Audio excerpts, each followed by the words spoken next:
po ano, ito po yung kalagayan natin ngayong alas 11:30 ng umaga. Ayan, ngayon ho umahagupit yung bagyong si Uwan, no?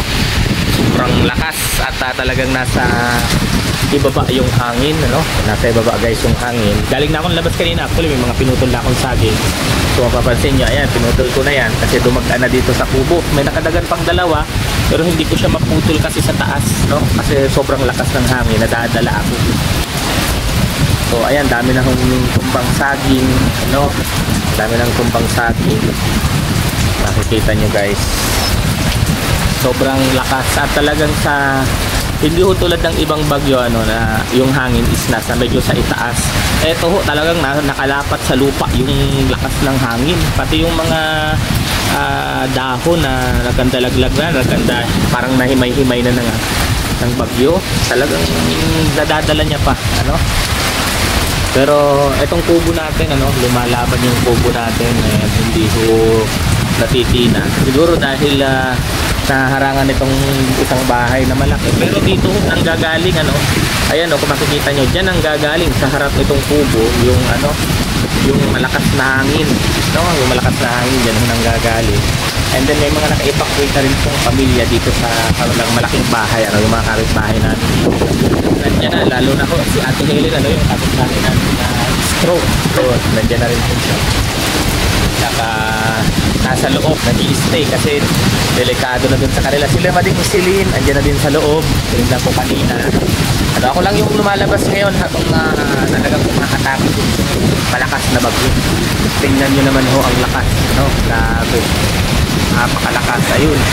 Kung isusukin natin, ayan, makapalo na. Oh guys, tingnan nyo.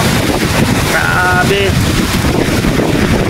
May kasamang ulan, no? May kasama siyang ulan. Ayun. Tapos tayo dito ng dahon. Sobrang lakas, oh. Sobrang lakas. Ang grabe, oh. Ito yung ano, nangyayari ngayon dito. Signal number 5. Signal number 5 pa na kami. Nakabot pa kami ng signal. Kala ko number 4 pa lang kami, pero number 5 na pala. So ganyan ho, kalakas yung bagyong Uwan. At natumpa rin mga saging, napakarami ng saging. Grabe. So mamaya pagkatila ng ulan, ano, pagkatila ng hangin, ang gagawin po namin manguha ng saging, gagawing pinakro. Ayan, grabe. Ito, malakas to, malakas. Malakas yan guys. Ayun o. Ayun. Grabe, sobrang lakas yan. Talagang bumubelo yung hangin. At yung hawak ko sa cellphone ko talagang nakadiin dahil pati yung cellphone ko parang lilipa rin. Oo.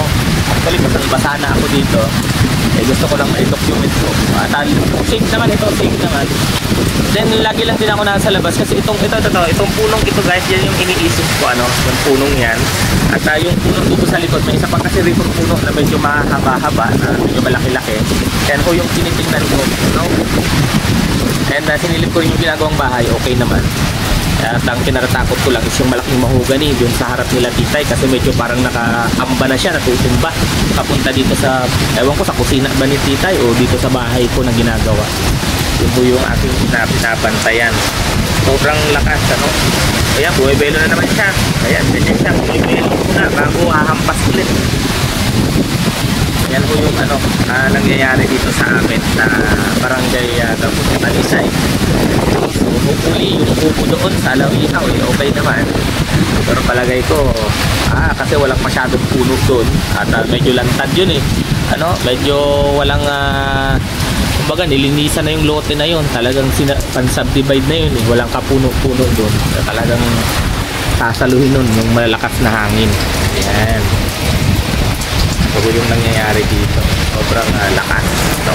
Ito talagang humahagupit si bagyong Uwan. So guys, ano na, 12:48 na, ano, nandito na ako sa taas ng ginagawang bahay. So grabe ang ulan pa rin, ano? Ayan, no, talagang humahagupit pa si bagyong Uwan. At basang-basa, ang dumi na dito sa taas, basang-basa.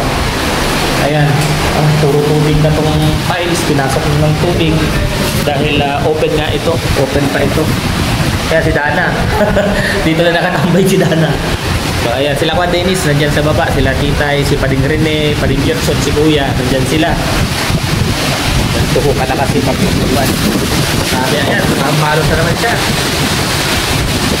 Grabe oh, ganyan siya kalakas. Oh, ganyan siya kalakas. So yung mga saging doon sa kabilang dulo, ayun, malinis na. Ano, napakalinis na. Halos wala ka nang makitang nakatayong saging. Kahit dito sa amin, ayan, kahit dito sa amin guys. So ang iniingatan namin puno, napakamatuma. Ayan, siyang puno na yan. At yung puno na yun, malapit kasi yan sa kubo, yung medyo mataas na puno na yan, ano. At humahagupit pa rin po, mag-aalauna na ng hapon, ganyan pa rin kalakas yung pagkutuman. Ayan, talagang ayan o, grabe o. Talagang nakagupit po kami dito ng mag-yun. Actually, wala na akong damit kaya nakatalikod kami yung camera, ano? Hindi ko pinapakita yung sarili ko. Nasulit ko damit kasi laging nababasa, ano? 4 na palit ko yun ng damit. Ang good news lamang po, ano? Kasi puro hangin lang ito si Bagyong Juan. Yung irrigation, ganyan pa lang siya kalalim. Ano? Pero ito, dito sa baba namin, may tubig na rin dyan. Tubig na po dyan. And then, yung ilog, ano? Yung ilog, hindi naman siya tumaas. Yan, hindi tumaas yung tubig sa ilog. Kasi dati ho, actually, pagka ganito ho may bagyo, dyan ho, dyan mismo, dyan lang. Andyan na ho yung tubig ng ilog. Ano, andyan na. Ayan, grabe. Nakato. Ay, grabe. Lakas. Dito tayo, distansya tayo. Sobrang lakas ng mga bagyo. Ano?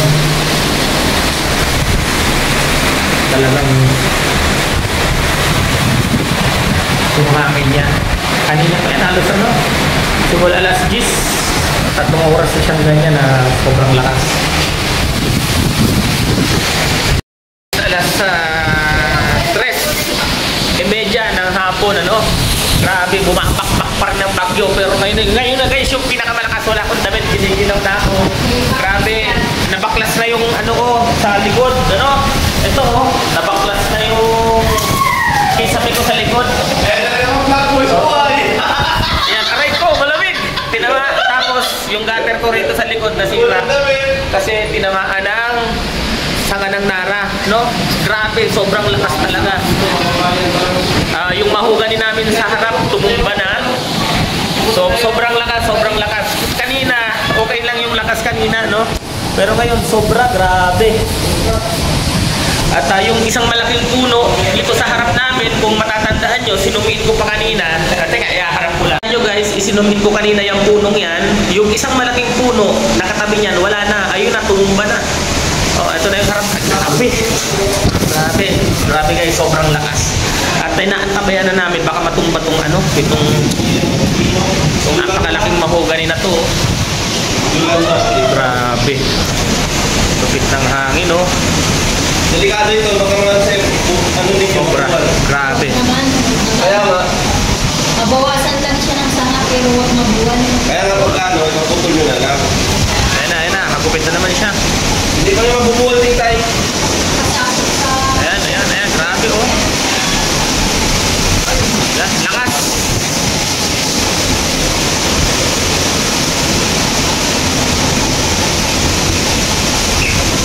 Lakas yan. Tanaw na yung kabilang kalsada. Kalsada na yun sa kabila guys. Ayan oh. Yung palaya na yun dun sa kabilang kalsada. Tanaw na. Sobrang lakas. And ito yung ano, grabe lakas. Ito, nabaklas na yung aking kisame dito. Ayun o, yun. Isang pares ng kisame ko. Grabe yan. Oh, yan. Paano na yung likod namin? Tumba na lahat ng saging, no? Grabe guys. Dito sila Titay, no? Si Hazel Ann wala. Magbaba na si Hazel Ann? Oo. Ito pa, si Paring Rowie. Andito rin si Paring Rowie. Sobrang lakas. Kaya ako walang damit eh. Lamig. Mga damit mo,